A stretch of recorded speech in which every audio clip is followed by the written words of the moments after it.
all flat to all corporations and all buses, whether city bus, luxury bus, ordinary bus, whatever it is, 15% for all flat.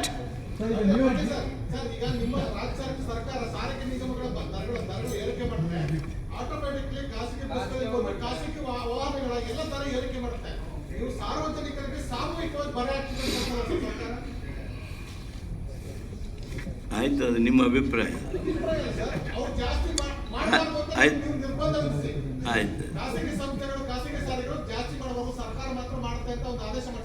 ಆಲೋಚನೆ ಮಾಡ್ತೀವಿ.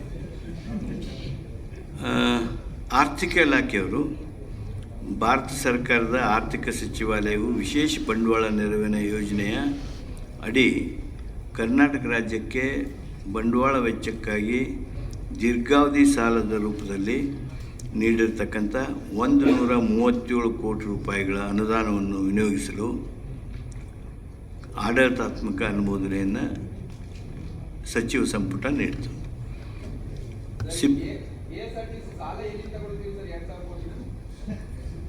ಎಲ್ಲಿ ಸಾಲ ಅವ್ರ credibility ಎಲ್ಲಿರುತ್ತೆ ಅಲ್ಲಿ race ಮಾಡ್ತಾರೆ. ಇದೆ ಅದು. Otherwise how do we purchase so many buses? How new buses R flying? ಅಲ್ಲ ನೋಡಿ, ಯಾರಿಗೆ ಆಗೋದಿಲ್ಲ, ನಮ್ಮ ಸರ್ಕಾರ ಜನಕಲ್ಯಾಣದ ಕಾರ್ಯಕ್ರಮಗಳನ್ನು ಕೊಟ್ಟಿರೋದು ಸಹಿಸೋದಕ್ಕೆ ಸಾಧ್ಯ ಇಲ್ಲ. ಅವ್ರಿಗೆ ಸಾಲ ಸಿಗೋದಿಲ್ಲ, ಟ್ರೆಜರಿ ಖಾಲಿ ಆಗಿದೆ, ಇಂಥ ಮಾತು ಮಾತಾಡ್ತಾರೆ. ಬಟ್ ನಾಟ್ ಇನ್ ದಿ ಅಲ್ಲ ಅದಕ್ಕೆ ನಾನು ಪೊಲಿಟಿಕಲ್ ಹೌದು, ಆ ಪೊಲಿಟಿಕಲ್ ಮಾತನ್ನು ನೀವು ಅಂದ್ರಿ ಅಂತೇಳಿ ನಾನು ಉತ್ತರ ಕೊಟ್ಟಿದ್ದೆ ಅಷ್ಟೇ.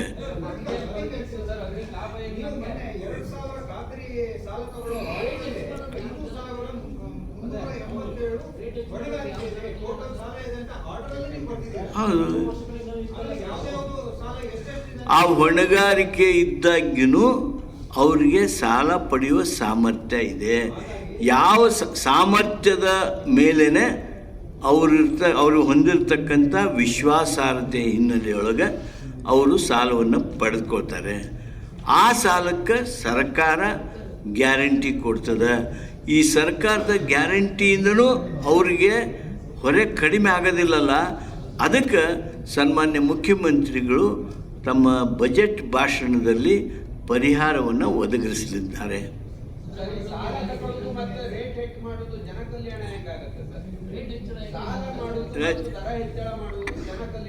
ನೋಡ್ರಿ, ಅಲ್ಲ ಒಬ್ಬ ಬಜೆಟ್ನೊಳಗೆ ಅದಕ್ಕೂ ಉತ್ತರ ಕೊಡೋಣಂತೆ.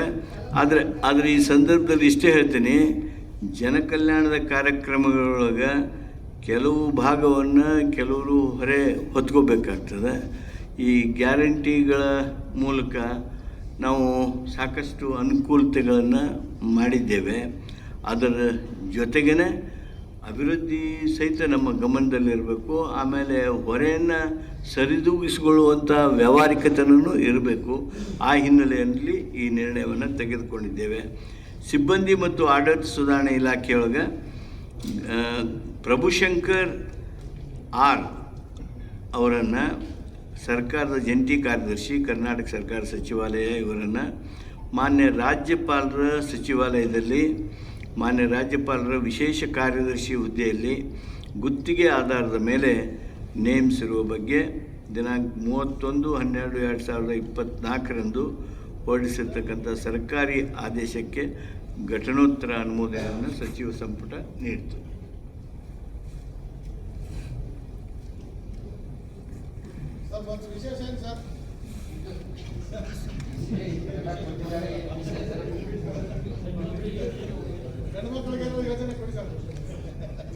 ನಿಮಗೆ ಅನುಕೂಲ ಆಗಲಿ ಅಂತ ಹೇಳ್ತೀನಿ ರಾಜಪ್ಪರ. ಪ್ರಯಾಣಿಕ ದರವನ್ನು 15% ಹೆಚ್ಚಿಸೋದ್ರಿಂದ ರಾಜ್ಯದ ರಸ್ತೆ ಸಾರಿಗೆ ನಿಗಮಗಳು ಪ್ರಯಾಣಿಕರಿಂದ ಆಕರ್ಷಿಸುವ ಮೊತ್ತದಿಂದ ಪ್ರತಿ ತಿಂಗಳು 74.85 ಕೋಟಿಗಳಷ್ಟು ಪ್ರತಿ ತಿಂಗಳು ಆದಾಯ ಹೆಚ್ಚಾಗ್ತದೆ. ಶಕ್ತಿ ಯೋಜನೆಗಾಗಿ ಪ್ರಸ್ತುತ ಆರ್ಥಿಕ ವರ್ಷದೊಳಗೆ 2024-25 ಆಯವ್ಯಯದೊಳಗೆ 5,015 ಕೋಟಿ ರೂಪಾಯಿಗಳನ್ನು ಪ್ರದಾನ ಮಾಡಲಾಗಿದೆ. ಅದರಂತೆ ಪ್ರತಿ ತಿಂಗಳು ನಿಗಮಗಳಿಗೆ 417.92 ಕೋಟಿಗಳ ಅನುದಾನವನ್ನು ಬಿಡುಗಡೆ ಮಾಡ್ತಾ ಇದ್ದೇವೆ. ಇದರಿಂದಾಗಿ ರಾಜ್ಯದ ಬೊಕ್ಕಸಕ್ಕೆ ಹೆಚ್ಚುವರಿ ಹೊರೆಯಾಗುವುದಿಲ್ಲವೆಂದು ಭಾವಿಸಲಾಗಿದೆ. ಆದ್ದರಿಂದ ರಾಜ್ಯದ 4 ರಸ್ತೆ ಸಾರಿಗೆ ನಿಗಮಗಳಲ್ಲಿ ಪ್ರಯಾಣ ದರವನ್ನು 15% ಪರಿಷ್ಕರಿಸೋದಕ್ಕೆ ಇವತ್ತು ನಾವು ಆಡಳಿತಾತ್ಮಕ ಅನುಮೋದನೆಯನ್ನು ಕೊಟ್ಟಿದ್ದೇವೆ. ಅಲ್ಲ ಸಿ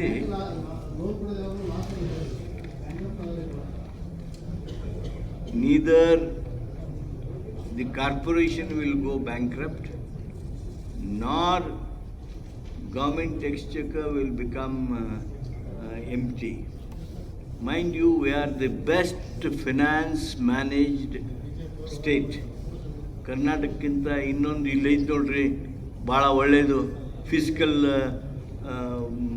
ಪಾಲಿಸಿನ ಆ್ಯಕ್ಟನ್ನು ಅನುಷ್ಠಾನ ಮಾಡಿದವರು ಯಾರು ಅದಾರ ಅಂಥೇಳಿ ಹೇಳಿ. Thank you.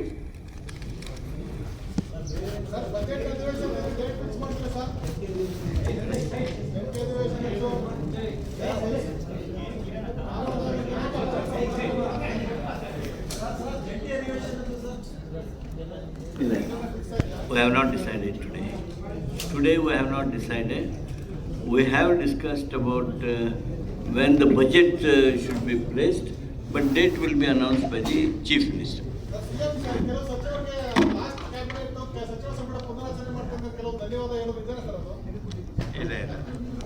ಅದು ಆಸಕ್ತರು ಹೊರಡಿಸಿರ್ತಕ್ಕಂಥ ಸುದ್ದಿಯೇ ಹೊರತು ಅದು ಇವತ್ತೇನು ಚರ್ಚೆಗೆ ಬರಲಿಲ್ಲ.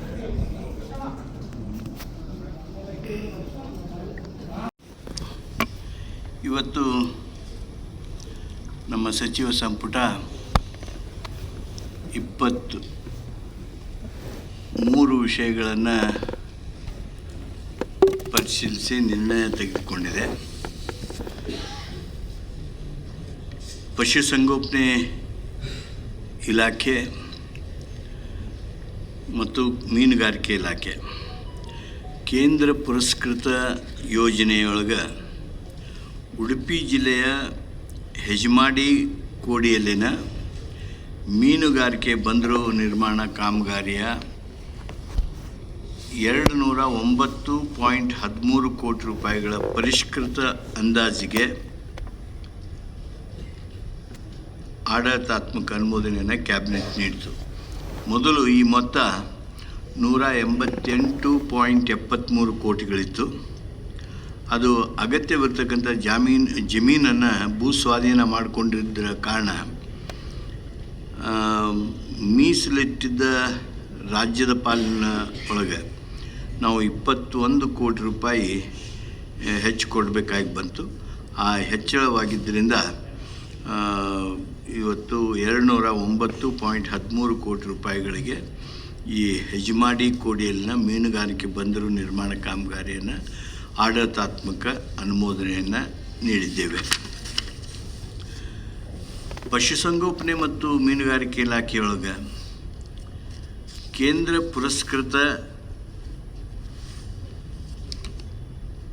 ಪ್ರಧಾನಮಂತ್ರಿ ಮತ್ಸ್ಯ ಸಂಪದ ಯೋಜನೆ ಅಡಿಯೊಳಗೆ ಹಾಲಿ ಇರ್ತಕ್ಕಂಥ ಮೀನುಗಾರಿಕೆ ಬಂದರುಗಳ ಆಧುನೀಕರಣ ಹಾಗೂ ಮೀನುಗಾರಿಕೆ ಇಳಿದಾಣ ಕೇಂದ್ರಗಳಲ್ಲಿ ನಿರ್ವಹಣಾ ಉಳಿಸುವಿಕೆ ಕಾಮಗಾರಿಗಳನ್ನು ಒಟ್ಟು 84.54 ಲಕ್ಷ ಅಂದಾಜಿನಲ್ಲಿ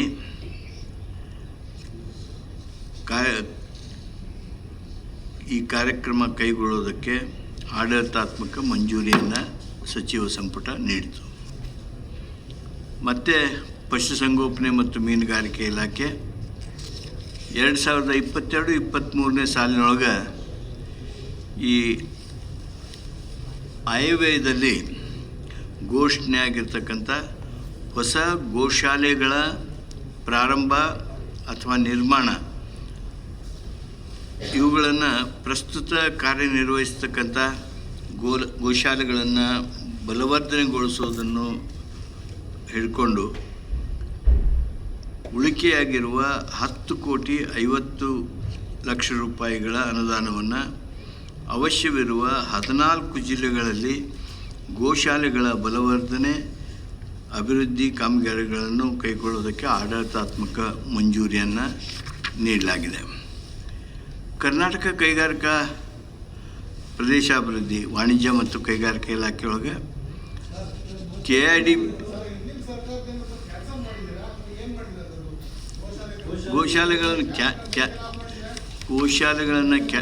ಗೋಶಾಲೆಗಳನ್ನು ಕ್ಯಾನ್ಸಲ್ ಮಾಡಿಲ್ಲ.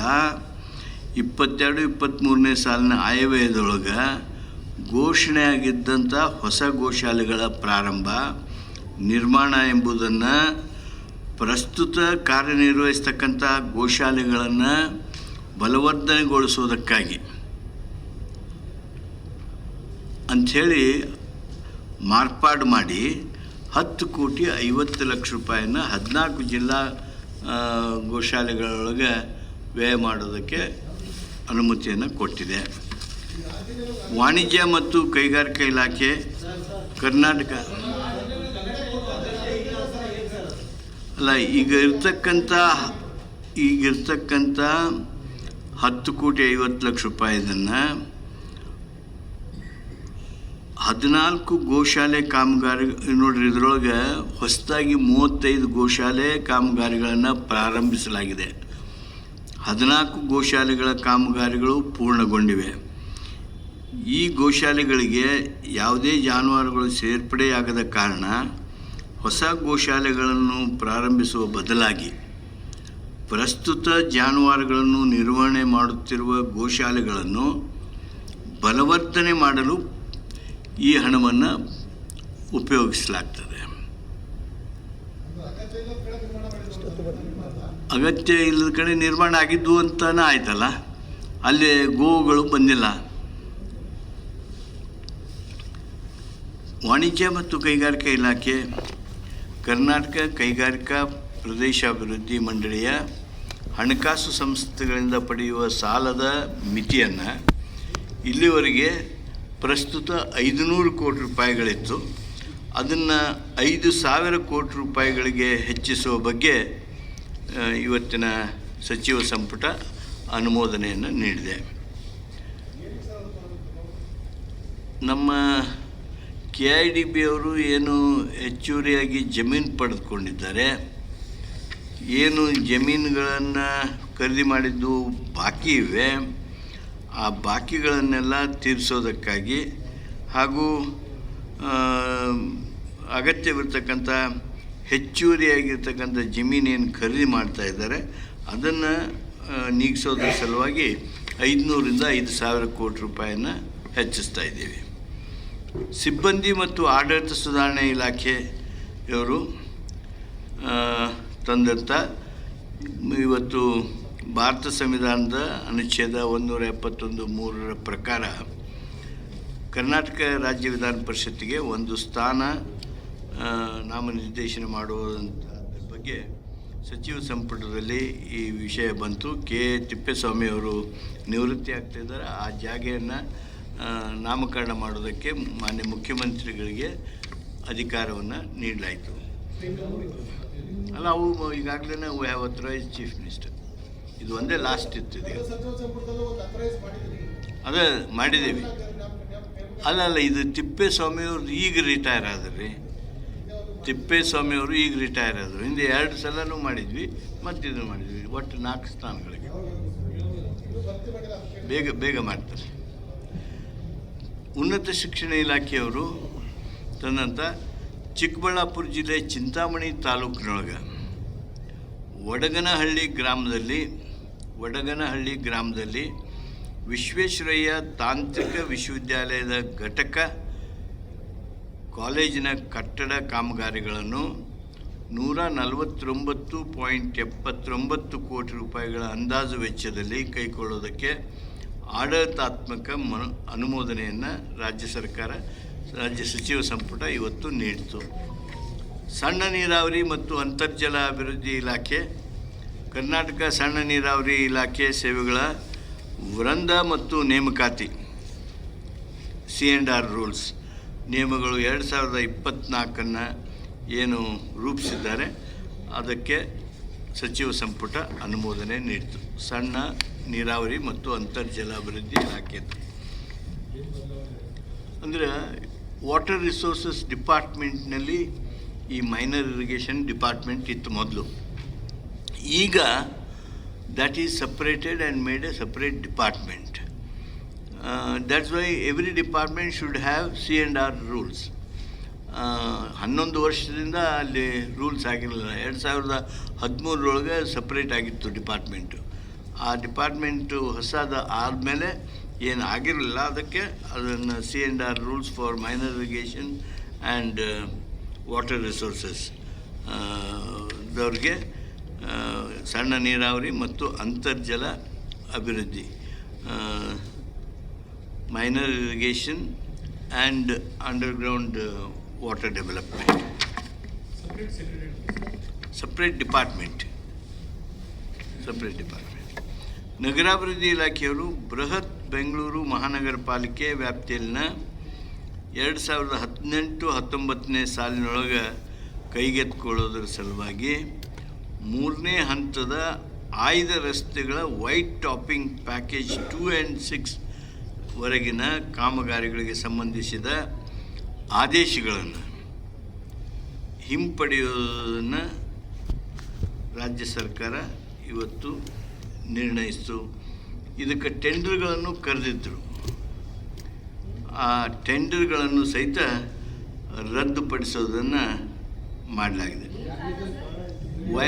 ಸದರಿ ಕಾಮಗಾರಿಗಳೊಳಗೆ if you want to know about the works, ಸದರಿ ಕಾಮಗಾರಿಗಳನ್ನು ಹಲವಾರು ಕಾರಣಗಳಿಂದ ಪ್ರಾರಂಭಿಸೇ ಇಲ್ಲ ಅವರು. ಈ ಮಧ್ಯೆ 5 ವರ್ಷಗಳು ಕಳೆದಿರ್ತವೆ.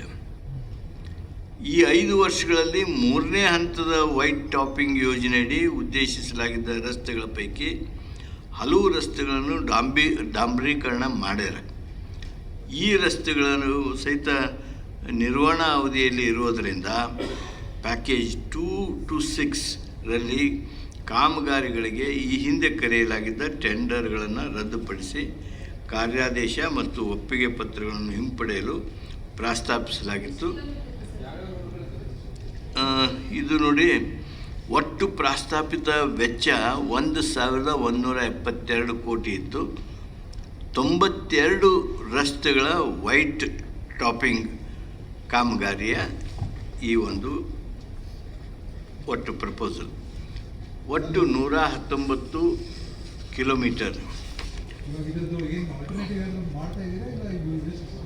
ಅಲ್ಲ, ಈಗ ಈಗಾಗಲೇ ಬೇರೆ ಸ್ಕೀಮ್ನೊಳಗೆ ತೊಗೊಂಡಿದ್ದಾರೆ, ಆದ್ದರಿಂದ ಇದನ್ನು ಕ್ಯಾನ್ಸಲ್ ಮಾಡಿದ್ದಾರೆ.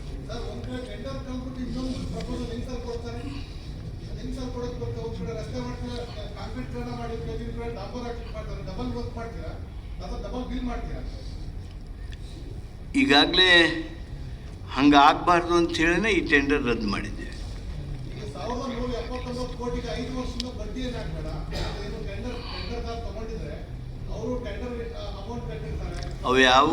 ಅವ್ಯಾವು ಕೆಲಸ ಪ್ರಾರಂಭ ನೋಡಿ, 22-23 ಆ ಕೆಲಸಗಳು ಪ್ರಾರಂಭ ಆಗಿಲ್ಲ. ಆದ್ದರಿಂದ ಅವುಗಳನ್ನು ಕ್ಯಾನ್ಸಲ್ ಮಾಡಲಾಗಿದೆ. ನಗರಾಭಿವೃದ್ಧಿ ಇಲಾಖೆಯವರು GS ನ್ಯಾಮಗೌಡ ಮಾಜಿ ವಿಧಾನ ಪರಿಷತ್ ಸದಸ್ಯರು, ಇವರಿಗೆ ಬೆಂಗಳೂರು ಅಭಿವೃದ್ಧಿ ಪ್ರಾಧಿಕಾರದಿಂದ G ಪ್ರವರ್ಗದ ಅಡಿ ಸರ್ M ವಿಶ್ವೇಶ್ವರಯ್ಯ 1ನೇ ಬ್ಲಾಕ್ ಬಡಾವಣೆಯಲ್ಲಿ ಹಂಚಿಕೆಯಾಗಿರ್ತಕ್ಕಂಥ 15x24 ಮೀಟರ್ ಅಳತೆಯ ನಿವೇಶನ ಸಂಖ್ಯೆ 3258ಕ್ಕೆ ಗುತ್ತಿಗೆ ಅವಧಿಯಲ್ಲಿಯೇ ವಿಶೇಷ ಪ್ರಕರಣವೆಂದು ಪರಿಗಣಿಸಿ ನಿಯಮಾವಳಿಗಳನ್ನು ಸಡಿಲಿಸಿ ಶುದ್ಧ ಕ್ರಯ ಪತ್ರವನ್ನು ನೋಂದಾಯಿಸಿಕೊಡುವ ಬಗ್ಗೆ ಇವತ್ತು ರಾಜ್ಯ ಸಚಿವ ಸಂಪುಟ ಒಪ್ಪಿಗೆಯನ್ನು ನೀಡಿತು. GS ನ್ಯಾಮಗೌಡ್ರು ಅಂಥೇಳಿ ಅವರು ಇಲ್ಲ, ಅವರು ಈಸ್ ಅವ್ರದ್ದು ಇನಿಷಿಯಲ್ ಏನು? GS Nemagouda, MLC. ಇವರು MLC ಸಿದ್ದು ನೇಮಗೌಡ, ಸಿದ್ದು ನೇಮಗೌಡ ಅವರಲ್ಲ, ಇವರು GS ನೇಮಗೌಡ್ರು ಅಂಥೇಳಿ, ಇವರು ಜಮಖಂಡಿ ಅವರ, ಇವರು MLC ಇದ್ದರು ಬರೀ.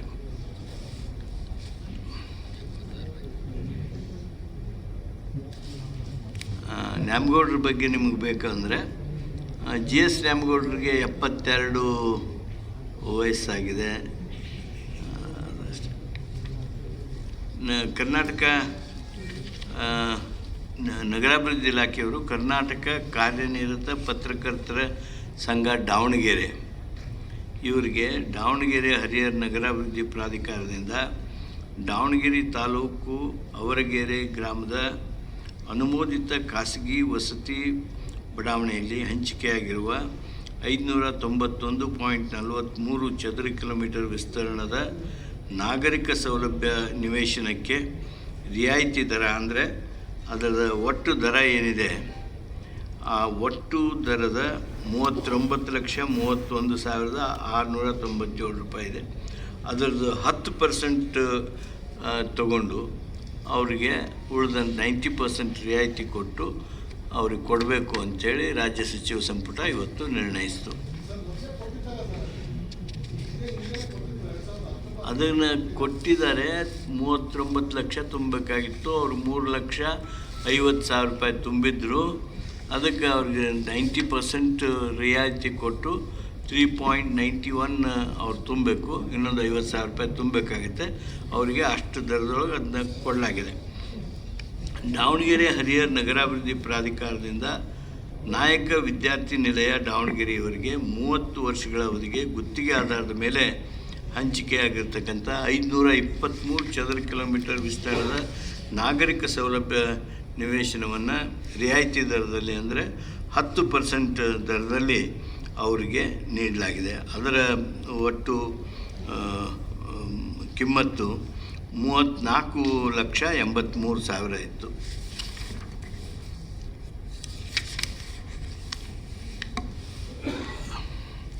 ತಮಗೆ ಸಂತೋಷ ತರುವಂಥ ವಿಚಾರ, ಹುಬ್ಬಳ್ಳಿ ಧಾರವಾಡ ಮಹಾನಗರ ಪಾಲಿಕೆ ಈಗಾಗಲೇ ಎಕ್ಸಿಸ್ಟೆನ್ಸ್ನಲ್ಲಿದೆ. ನಿಮಗೆಲ್ಲರಿಗೂ ಗೊತ್ತಿದೆ. ಧಾರವಾಡ ಅಂದ್ರೆ ನಿಮಗೂ ಖುಷಿ ಆಗುತ್ತೆ, ಯಾಕಂದ್ರೆ 5 ವಿಶ್ವವಿದ್ಯಾಲಯ ಮಟ್ಟದ ಸಂಸ್ಥೆಗಳನ್ನು ಹೊಂದಿರತಕ್ಕಂಥ ಕೇಂದ್ರ, ಕರ್ನಾಟಕದ ಸಾಂಸ್ಕೃತಿಕ ಕೇಂದ್ರ ಅಂಥೇಳಿನ ಖ್ಯಾತಿಯನ್ನು ಹೊಂದಿರುವಂಥದ್ದು. 3 ಜ್ಞಾನಪೀಠ ಪ್ರಶಸ್ತಿ ವಿಜೇತರ ಕರ್ಮಭೂಮಿ ಅದು. ಬೇಂದ್ರೆ ಅವ್ರದ್ದು, VK ಗೋಕಾಕ್ ಅವ್ರದ್ದು, ಕಾರ್ನಾಡ್ ಅವ್ರದ್ದು. ಇನ್ನೂ ಹೇಳ್ಕೊತೋದ್ರೆ ಭಾಳಷ್ಟು ಹೇಳೋದಿದೆ.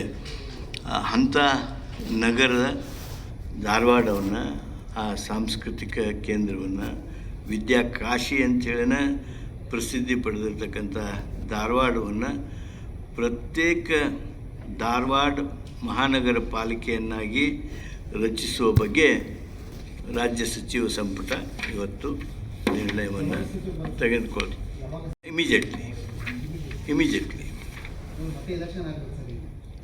ನೋಡ್ಬೇಕು. Those as per technicalities and law it will take place. ಸಂಸದೀಯ ವ್ಯವಹಾರಗಳು ಮತ್ತು ಶಾಸನ ರಚನೆ ಇಲಾಖೆಯವರು ಕರ್ನಾಟಕ ವಿಧಾನಮಂಡಲದ ಉಭಯ ಸದನಗಳ ಅಧಿವೇಶನವನ್ನು ಸಮಾಪನಗೊಳಿಸುವ ಬಗ್ಗೆ ರಾಜ್ಯ ಸಚಿವ ಸಂಪುಟ ಇವತ್ತು ನಿರ್ಣಯ ತೆಗೆದುಕೊಳ್ಳಿ. ಪ್ರರೋಗ ಆಯಿತು ಇವತ್ತು. ಯೋಜನೆ ಕಾರ್ಯಕ್ರಮ ಸಂಯೋಜನೆ ಮತ್ತು ಸಾಂಖ್ಯಿಕ ಇಲಾಖೆಯವರು ಕಲ್ಯಾಣ ಕರ್ನಾಟಕ ಪ್ರದೇಶಾಭಿವೃದ್ಧಿ ಮಂಡಳಿ 2022-23ನೇ ಸಾಲಿನ TSP SCP ಯೋಜನೆಯೊಳಗೆ ಇದ್ದಂಥ 56,92,00,000 ರೂಪಾಯಿಗಳ ಕಲ್ಯಾಣ ಕರ್ನಾಟಕ ಭಾಗದ ಸರ್ಕಾರಿ ವಸತಿ ಶಾಲೆಗಳು ಹಾಗೂ ಮೆಟ್ರಿಕ್ ಪೂರ್ವ ಮತ್ತು ಮೆಟ್ರಿಕ್ ನಂತರದ ವಸತಿ ನಿಲಯಗಳಿಗೆ ಬೆಡ್ಶೀಟ್, ಸೊಳ್ಳೆ ಪರ್ದೆಗಳು, ಟ್ರ್ಯಾಕ್ ಸೂಟ್ ಮತ್ತು ನೈಟ್ ಡ್ರೆಸ್ಗಳ ಸಾಮಗ್ರಿಗಳನ್ನು ಪೂರೈಸಲು ಆಡಳಿತಾತ್ಮಕ ಅನುಮೋದನೆಯನ್ನು ನೀಡಲಾಯಿತು. ಪಶುಸಂಗೋಪನೆ ಮತ್ತು ಮೀನುಗಾರಿಕೆ ಇಲಾಖೆಯ ಸಾಲಿನ ಆಯವ್ಯಯದಲ್ಲಿ ಘೋಷಣೆಯಾಗಿರುವಂತೆ ಬಾಡಿಗೆ ಮತ್ತು ಶಿಥಿಲಾವಸ್ಥೆಯಲ್ಲಿರ್ತಕ್ಕಂಥ ಕಟ್ಟಡಗಳಲ್ಲಿ ಕಾರ್ಯನಿರ್ವಹಿಸ್ತಕ್ಕಂಥ 200 ಪಶುವೈದ್ಯ ಸಂಸ್ಥೆಗಳಿಗೆ 100 ಕೋಟಿ ರೂಪಾಯಿಗಳ ಅಂದಾಜು ವೆಚ್ಚದಲ್ಲಿ ನೂತನ ಕಟ್ಟಡಗಳನ್ನು ನಬಾರ್ಡ್ ಸಹಾಯ ಅನುದಾನದೊಂದಿಗೆ ನಿರ್ಮಿಸಲು ಆಡಳಿತಾತ್ಮಕ ಅನುಮೋದನೆ ನೀಡುವ ಬಗ್ಗೆ ಇವತ್ತು ರಾಜ್ಯ ಸಚಿವ ಸಂಪುಟ ಅನುಮೋದನೆಯನ್ನು ನೀಡಿತು. ಆಹಾರ, ನಾಗರಿಕ ಸರಬರಾಜು ಮತ್ತು ಗ್ರಾಹಕರ ಸರಬರಾಜು ಹಾಗೂ ಕಾನೂನು ಮಾಪನ ಶಾಸ್ತ್ರ ಇಲಾಖೆಯವರು 2024-25ನೇ ಸಾಲಿನ ಮುಂಗಾರು ಋತುವಿನಲ್ಲಿ ಕನಿಷ್ಠ ಬೆಂಬಲ ಬೆಲೆ ಯೋಜನೆಯಡಿಯೊಳಗೆ ರಾಜ್ಯದ ರೈತರಿಂದ ಭತ್ತ ಮತ್ತು ಬಿಳಿಜೋಳ ಖರೀದಿಸೋದಕ್ಕೆ ಅವಶ್ಯ ಇರತಕ್ಕಂಥ 580 ಗ್ರಾಂ ತೂಕದ 15 ಲಕ್ಷ ಸೆಣಬಿನ ಗೋಣಿ ಚೀಲಗಳನ್ನು 10,88 ಲಕ್ಷ ರೂಪಾಯಿಗಳ ಅಂದಾಜು ಮೊತ್ತದಲ್ಲಿ ಆವರ್ತಕ ನಿಧಿಯಡಿ ರಾಗಿಯನ್ನು ಖರೀದಿಸಲು ಅವಶ್ಯವಿರುವ ತಲಾ 775 ಗ್ರಾಂ ತೂಕದ 74,82 ಲಕ್ಷ ಸೆಣಬಿನ ಗೋಣಿ ಚೀಲಗಳು ಜಮ್ ಪೋರ್ಟಲ್ ಮೂಲಕ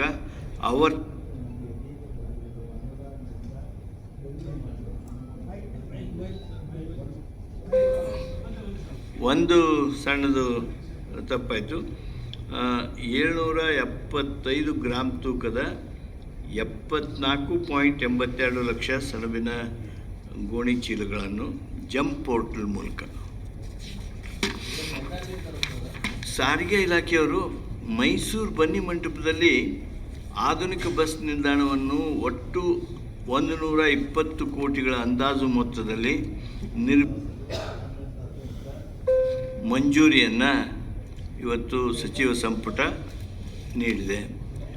ಮೈಸೂರು ನಗರದೊಳಗೆ ಐತಿಹಾಸಿಕ ಮತ್ತು ಪ್ರವಾಸಿ ಕೇಂದ್ರ ಇದಾಗಿರೋದ್ರಿಂದ ಲಕ್ಷಾಂತರ ಪ್ರವಾಸಿಗರು, ಪ್ರಯಾಣಿಕರು ಮೈಸೂರಿಗೆ ಪ್ರಯಾಣ ಬೆಳೆಸುತ್ತಾರೆ. ಪ್ರಸ್ತುತ ಬಸ್ ನಿಲ್ದಾಣವು ಅತ್ಯಂತ ಕಿರಿದಾಗಿದ್ದು ಮೈಸೂರು ಜನದಟ್ಟಣೆಗೆ ಅನುಗುಣವಾಗಿ ಇಲ್ಲ.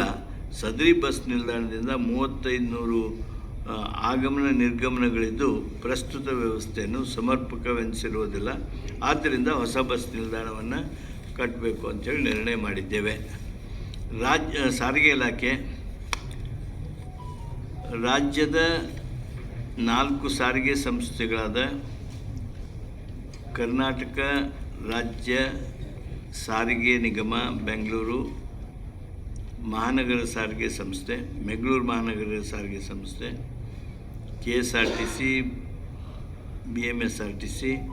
BSRTC, ವಾಯುವ್ಯ ಕರ್ನಾಟಕ ರಸ್ತೆ ಸಾರಿಗೆ ಸಂಸ್ಥೆ ಮತ್ತು ಕಲ್ಯಾಣ ಕರ್ನಾಟಕ ರಸ್ತೆ ಸಾರಿಗೆ ನಿಗಮಗಳ ಪ್ರಯಾಣದ ದರಗಳನ್ನು ಪರಿಷ್ಕರಿಸಬೇಕು ಅಂಥೇಳಿ 15% ಹೆಚ್ಚಳ ಮಾಡೋದಕ್ಕೆ ಆಡಳಿತಾತ್ಮಕ ಅನುಮೋದನೆಯನ್ನು ಸಚಿವ ಸಂಪುಟ ನೀಡಿದೆ. ಈ 15% ನೀಡೋದ್ರ ಮೂಲಕ ನಾನು ಇದನ್ನು ತಮ್ಮ ಗಮನಕ್ಕೆ ತರೋದಕ್ಕೆ ಬಯಸ್ತೀನಿ. ಕರ್ನಾಟಕ ರಾಜ್ಯ ರಸ್ತೆ ಸಾರಿಗೆ ನಿಗಮ, ವಾಯವ್ಯ ರಸ್ತೆ ಸಾರಿಗೆ ಸಂಸ್ಥೆ ಮತ್ತು ಕಲ್ಯಾಣ ಕರ್ನಾಟಕ ರಸ್ತೆ ಸಾರಿಗೆ ನಿಗಮಗಳು ಮತ್ತು ಬೆಂಗಳೂರು ಮಹಾನಗರ ಸಾರಿಗೆ ಸಂಸ್ಥೆಯು ಪ್ರಯಾಣ ದರ ಪರಿಷ್ಕರಣೆಗೊಳಿಸಿದಾಗ, ಅಂದರೆ 5ನೇ ತಾರೀಕಿನಿಂದ ಅದನ್ನು ಅನುಷ್ಠಾನಗೊಳಿಸಲಾಗ್ತಾಯಿದೆ. ಇದೆ ಜನವರಿ 5. ಅಂದಿನ ದಿನಗಳಲ್ಲಿ ಕ್ರಮವಾಗಿ ಪ್ರತಿ ಲೀಟರ್ ಡೀಸೆಲ್ಗೆ, ಅಂದರೆ ನಾನು ನಿಮಗೆ ಡೀಸೆಲ್ ದರ 10/1/2015, ಅಂದರೆ ಈ BTS ದೊಳಗೆ 10 ವರ್ಷದಿಂದ ರೇಟ್ ಎನ್ಹಾನ್ಸ್ ಆಗಿತ್ತು. ಆವಾಗ 10/1/2015 ಅಂದಿನ ದಿನದೊಳಗೆ ಕ್ರಮವಾಗಿ ಪ್ರತಿ ಲೀಟರ್ ಡೀಸೆಲ್ಗೆ 60 ರೂಪಾಯಿ 98 ಪೈಸೆ ಇತ್ತು. ಮತ್ತು ಈಗ ಅಂದರೆ ಉಳಿದ ಕಡೆ ಏನು ಇತ್ತು ಅಂದರೆ ಲೇಟರ್ ಡೇಟ್ಸ್ನೊಳಗೆ 46.24 ಇತ್ತು. ರಾಜ್ಯದ 4 ಸಾರಿಗೆ ನಿಗಮಗಳಿಗೆ ಡೀಸೆಲ್ ಒಟ್ಟು ವೆಚ್ಚ 9,16,00,000 ಇದ್ದದ್ದು ಪ್ರಸ್ತುತ ಈಗ 13.21 ಕೋಟಿ ಹೆಚ್ಚಳ ಆಗಿದೆ. As per day. ಈಗ ಅಂದು ಹೇಳ ಇನ್ನೊಮ್ಮೆ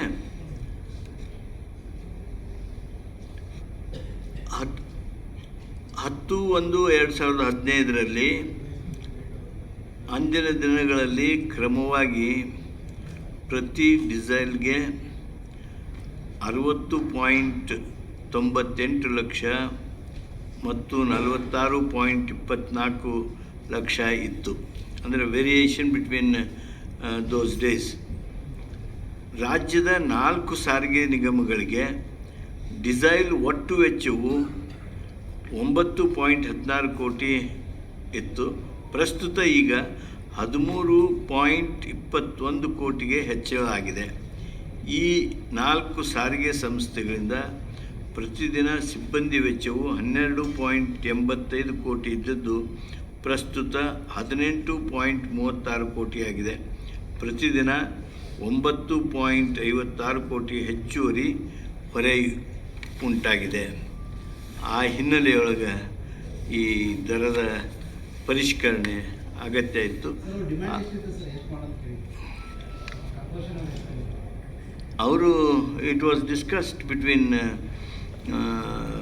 13 and 15 and government has finally decided as 15%.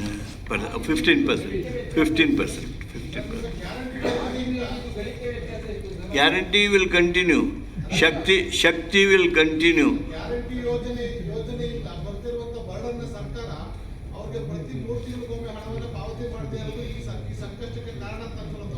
ಅಲ್ಲ, ಅದಕ್ಕೂ ಪರಿಹಾರ ಕೊಟ್ಟಿದ್ದೇವೆ.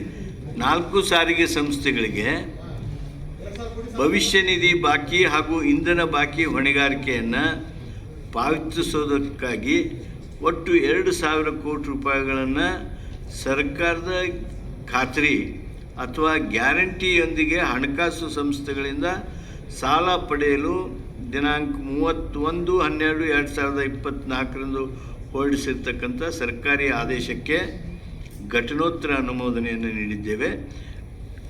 ಈ ಸಾಲವನ್ನು ತೆಗೆದುಕೊಳ್ಳೋದಕ್ಕೆ ಅವ್ರಿಗೆ ನಾವು ಗ್ಯಾರಂಟಿ ಕೊಟ್ಟಿವಿ. ಇದಕ್ಕೂ ಸಹಿತ ಪರಿಹಾರ ನೀಡೋದರ ಸಲುವಾಗಿ ಮಾನ್ಯ ಮುಖ್ಯಮಂತ್ರಿಗಳು ತಮ್ಮ ಬಜೆಟ್ ಭಾಷಣದಲ್ಲಿ ಇದಕ್ಕಾಗಿಯೇ ಒಂದು ಸಮಸ್ಯೆ ಪರಿಹಾರವನ್ನು ನೀಡ್ತಾರೆ.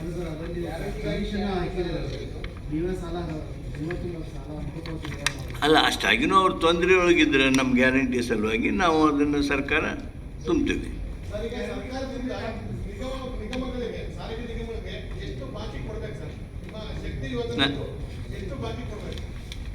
ಸದ್ಯ ನನ್ನ ಹತ್ರ ಇಲ್ಲ, 1 ಸೆಕೆಂಡ್ ಸಾಧ್ಯ ಆದ್ರೆ ಕೊಡ್ತೇನೆ. ನೋಡ್ರಿ, ಅದು ಮಾಹಿತಿ ಐತೆ.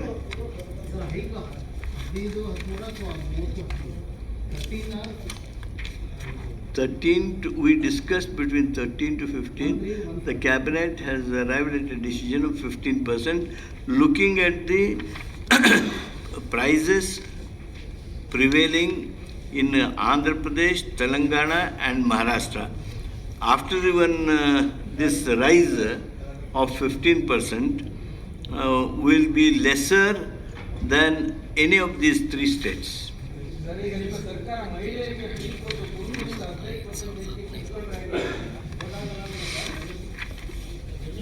ನೋಡ್ರಿ, ಈಗ ಆ ಶಕ್ತಿ ಯೋಜನೆಗಾಗಿ ಪ್ರಸ್ತುತ ಆರ್ಥಿಕ ವರ್ಷದೊಳಗೆ ಆಯವ್ಯಯದೊಳಗೆ 5,015 ಕೋಟಿ ರೂಪಾಯಿಗಳನ್ನು ಪ್ರದಾನ ಮಾಡಲಾಗಿದೆ. ಅದರಂತೆ ಪ್ರತಿ ತಿಂಗಳು ನಿಗಮಗಳಿಗೆ 417 ಕೋಟಿ ರೂಪಾಯಿಗಳ ಅನುದಾನವನ್ನು ಬಿಡುಗಡೆ ಮಾಡಲಾಗ್ತಾ ಇದೆ. ಇದರಿಂದಾಗಿ ರಾಜ್ಯದ ಬೊಕ್ಕಸಕ್ಕೆ ಹೆಚ್ಚುವರಿ ಹೊರೆಯಾಗುವುದಿಲ್ಲವೆಂದು ಭಾವಿಸಲಾಗಿದೆ. ಬಾಕಿ ಇರ್ಬೋದು, ಆದರೆ ಅದು ಏನು ಕೊಡೋದೈತಿ ಕೊಡ್ತಾ ಇದ್ದೀವಿ.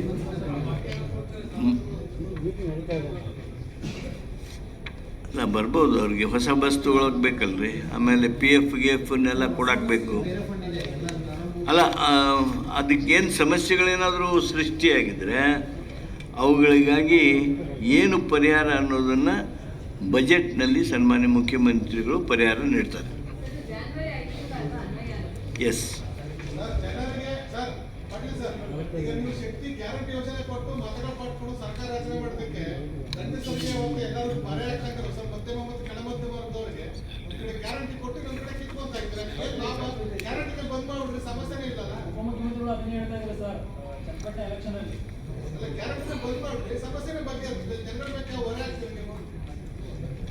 ಸದಭಿಪ್ರಾಯದ ಮಾರ್ಗದರ್ಶನವನ್ನು ಸ್ವೀಕಾರ ಮಾಡ್ತೇವೆ.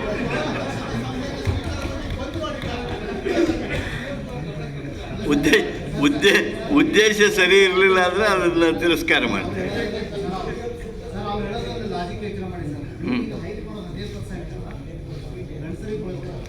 ಈ ಪಗಾರ ಹೆಚ್ಚಿಗೆ ಮಾಡೋದ್ರಿಂದ 9 ಕೋಟಿ ರೂಪಾಯಿ ಹೆಚ್ಚಿಗೆ ಆಗಿದೆಯಲ್ಲ, ಅದು ಗಂಡಸ್ರಿಗೆ ಹೋಗ್ಯದೋ ಇನ್ನು ಹೆಣ್ಮಕ್ಳಿಗೆ ಹೋಗ್ಯದು? ಅಲ್ಲೇ ಗಂಡು ಮಕ್ಕಳಿಗೆ ಲಾಭ ಆಗಿದೆ, ಇಲ್ಲಿ ಹೆಣ್ಮಕ್ಳಿಗೆ ಲಾಭ ಆಗಿದೆ. ಅಲ್ರಿ, ನಿಮಗೆ ಜೆಂಡರ್ ಬಯಾಸ್ ಇರಬಾರ್ದು. ಅವ್ರಿಗೂ ಕೊಟ್ಟಿವಿ. 9 ಕೋಟಿ ರೂಪಾಯಿ ಹೆಚ್ಚಿಗೆ ಆಗಿದೆಲ್ಲ, ಅದರಲ್ಲಿ 10% ಮಾತ್ರ ಮಹಿಳೆಯರು. The other are male employees of the KSRTC.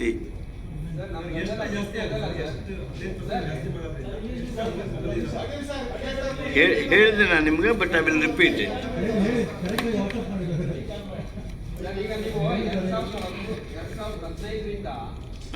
ನೋಡ್ರಿ,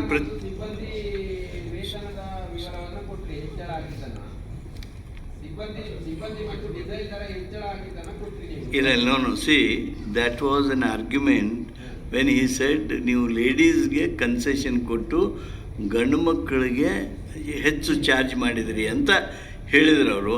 ಅದಕ್ಕೆ ನಂದು ಉತ್ತರ ಏನು ಅಂದರೆ, ಈ ಪಗಾರ ಹೆಚ್ಚುವರಿ ಮಾಡಿದ್ದೇವಲ್ಲ, ಪಗಾರ ಎಷ್ಟು ಹೆಚ್ಚುವರಿ ಆಗಿದೆ ಅಂದರೆ 12 ಕೋಟಿ ರೂಪಾಯಿ ಇದ್ದದ್ದು 18.36 ಕೋಟಿ ಆಗಿದೆ.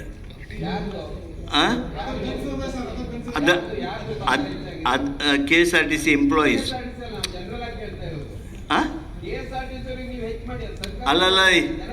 ಅಲ್ಲ ಅವ್ರ ಗಂಡು ಮಕ್ಕಳಲ್ವ, ಅವ್ರಿಗೆ ಕೊಟ್ಟಿಲ್ವಾ? ನೋಡಿ, ರೈಟ್.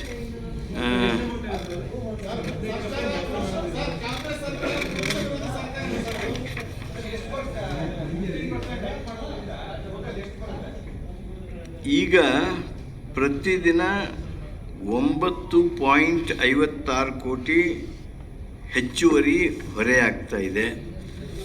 ಆ ಹೊರೆಯನ್ನು ಸರಿದೂಗಿಸ್ಕೊಳ್ಳೋದಕ್ಕೆ ಈ ಹೆಚ್ಚುವರಿ ಅನಿವಾರ್ಯವಾಗಿದೆ, ಮಾಡ್ತಾಯಿದ್ದೀವಿ.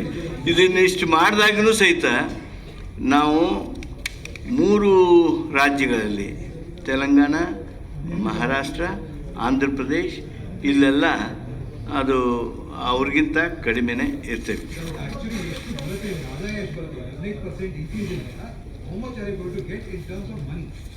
We'll be getting to 784 crores is expected revenue every day. Additional. No, 784 crores will not be every day. 7.84 will be every day.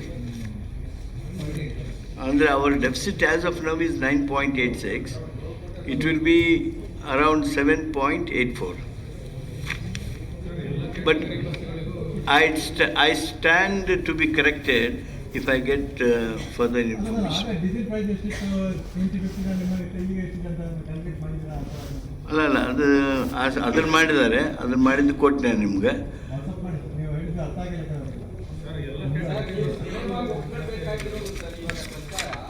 ನೋಡಿ ನೋಡ್ರಿ, ಒಂದು ಡೀಸೆಲ್ ರೇಟು, ಆಮೇಲೆ what will be the enhancement of income after V implement this enhanced rates. ಅವೆರಡು WhatsApp ಮಾಡಿಬಿಟ್ರೆ. ಹೆಚ್ಚಿನ ವಿಡಿಯೋಗಳಿಗೆ ಪ್ರತಿಧ್ವನಿ YouTube channel subscribe ಮಾಡಿ, bell icon click ಮಾಡಿ.